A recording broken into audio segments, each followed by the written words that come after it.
Akşam olur karanlıklar çökende, devriyeler adım adım gezende.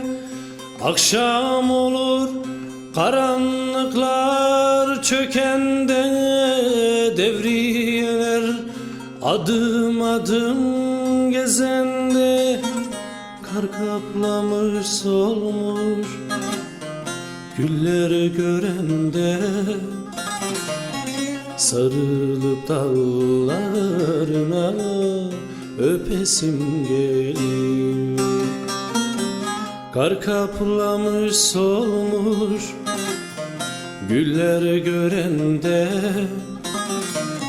sarılıp dallarına öpesim gelir.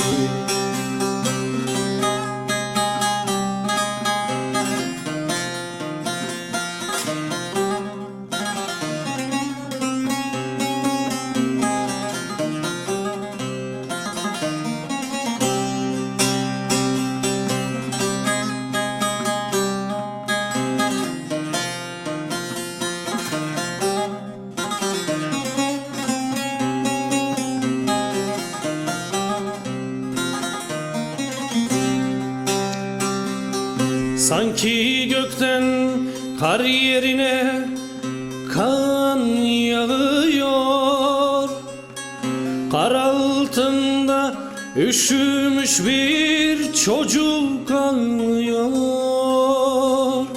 Sanki gökten kar yerine kan yağıyor, kar altında üşümüş bir çocuk ağlıyor. Yaşlı gözleriyle bana bakıyor, akan gözyaşını içesim gelir. Yaşlı gözleriyle bana bakıyor, akan gözyaşını içesim gelir.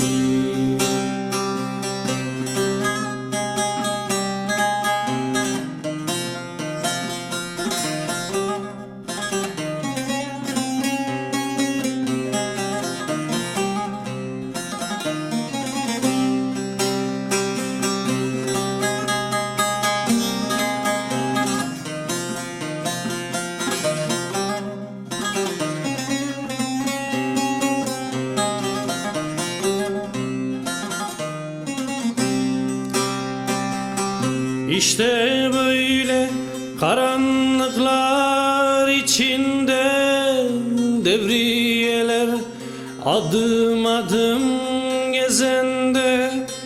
İşte böyle karanlıklar içinde, devriyeler adım adım gezende. Yar uykuda ben yine penceremde,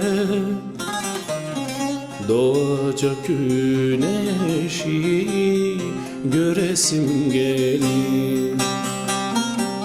Yar uykuda ben yine penceremde,